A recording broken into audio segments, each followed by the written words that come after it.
वर्षों से लोकपाल बिल धूल खा रहा है। क्या प्रधानमंत्री कानून के ऊपर है? अगर प्रधानमंत्री के ऊपर आरोप लगेगा, अगर प्रधानमंत्री से किसी को शिकायत हो, वो कहां जाए, किसका दरवाजा खटखटाए? वर्षों तक इसी बात पर चर्चा होती रही कि लोकपाल की परिधि में प्रधानमंत्री आना चाहिए या नहीं आना चाहिए। ये ठीक है कि उस दिन नरसिंह राव जी ने कहा था, तो मैंने कहा था कि मैंने क्लियरेंस दे दिया, प्रधानमंत्री का आप समावेश कर लें। लेकिन मैंने पूछा बिल कहां है? बिल नहीं आया। और मामलों पर अध्यादेश, सदन स्थगित होने के बाद और मामलों पर अध्यादेश जारी करने के लिए यह सरकार तैयार हो गई। ऐसे मामलों पर जिनका संबंध वोट बढ़ाने से था, वोट बैंक की राजनीति। इस मामले में नहीं, इस मामले में भी अध्यादेश लाया जा सकता है। उस दिन मेरे मित्र इस बात की शिकायत कर रहे थे कि अदालतें बहुत ज्यादा हस्तक्षेप कर रही हैं। शायद कॉमरेड इंद्रजीत गुप्ता थे। जुडिशियल एक्टिविज्म,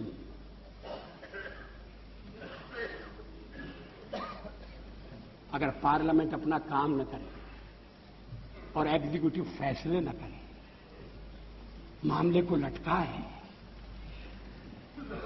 और जब प्रधानमंत्री से पूछा जाए कि आप निर्णय क्यों नहीं करते, तो उनका उत्तर यह हो कि निर्णय न करना भी एक निर्णय है। मैं समाचार पत्रों में जो कुछ छपा है उसके आधार पर कह रहा हूं। अगर वो ठीक नहीं छपा तो नरसिंह राव जी उसे ठीक कर देंगे। निर्णय न लेना भी एक निर्णय है। अब ये कर्मयोग की स्थिति, कैसे देश चलेगा? लेकिन निर्णय नहीं लिए गए। कभी कभी तो सरकार इस बात की प्रतीक्षा में रही कि निर्णय टाल दो, नए विवाद खड़े होंगे तो झंझट मोल लेना क्या ठीक है, कोर्ट फैसला कर देगा। अब कोर्ट ऐसे मामलों में भी फैसला करने लगा है जो एग्जीक्यूटिव के मामले हैं, जो संसद द्वारा तय होना चाहिए। संसद अपने दायित्व का पालन क्यों नहीं कर सकती?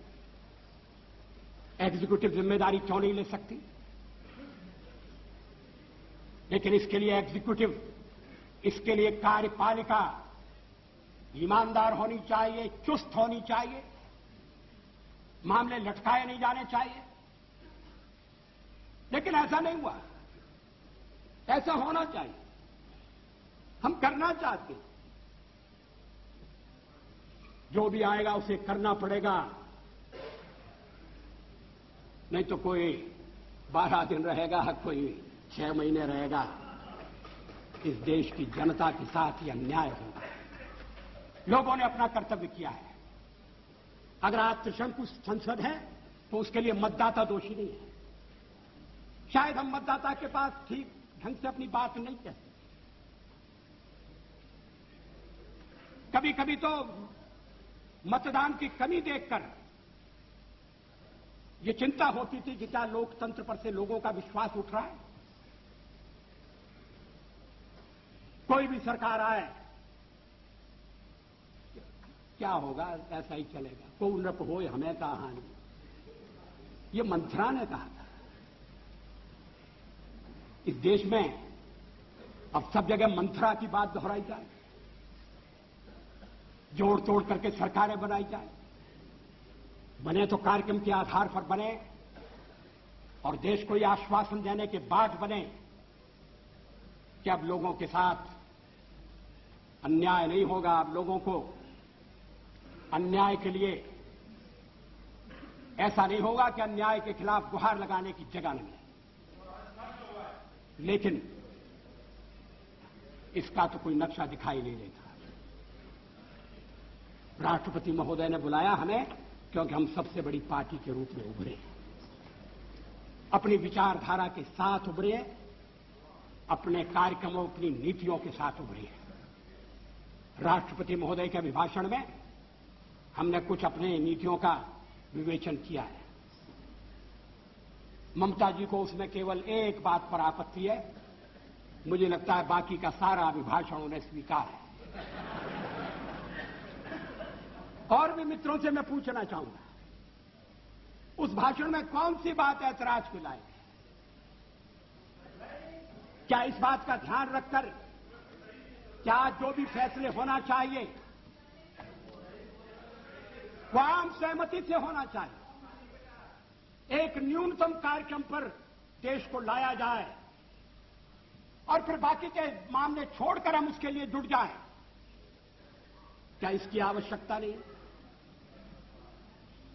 लेकिन कुछ मामले ऐसे हैं जिन पर भी विचार करने की जरूरत है। हमारे खिलाफ सबसे बड़ा आरोप क्या है? हम सांप्रदायिक हैं, हम सेक्युलरवादी नहीं हैं। इसलिए सेक्युलरवाद के जितने भी रक्षक हैं, आओ इकट्ठे हो जाओ, लाठी डंडे संभाल लो और भाजपा को सत्ता से हटाओ। लोकतंत्र संख्या का खेल है और संख्या हमारे पक्ष में नहीं है। हमने जन समर्थन प्राप्त करने का जन समर्थन हम प्राप्त करने में सफल हुए हैं। सबसे ज्यादा हमें जन समर्थन मिला है।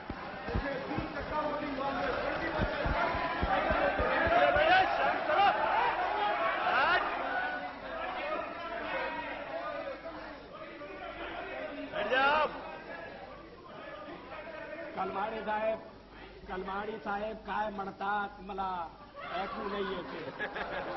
कलमाड़ी साहब क्या कहते हैं ये दूसरों को समझना मुश्किल है।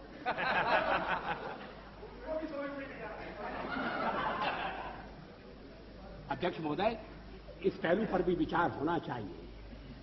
कभी हम इस सदन में 2 रह गए थे, पहली बार चुने गए तब 4 थे। आएगा तब हम उसका सामना करेंगे। आज तो हम इतनी बड़ी संख्या में बैठे हैं कि आपके साथ कोई तुलना नहीं हो सकती।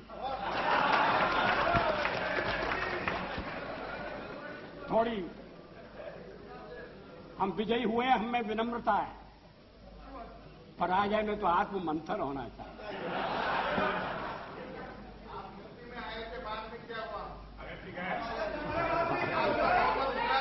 आप सारे देश में थे, अब क्या हो रहा है? अब आज इस स्थिति से आप संतुष्ट हैं तो मुझे कुछ कहना नहीं, मैं इसमें पढ़ना नहीं चाहता। इस देश में इस समय लोगों के विचारों में मंथन चल रहा है, चिंतन की दिशाएं बदल रही हैं। लोग पुरानी मान्यताओं को फिर से कसौटी पर कस रहे हैं। मेरी समझ में नहीं आता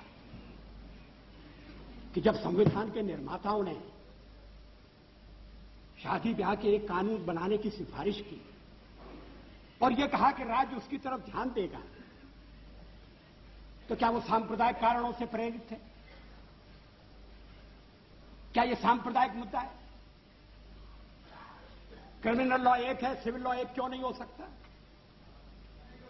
गोवा में अभी भी सिविल लॉ एक है।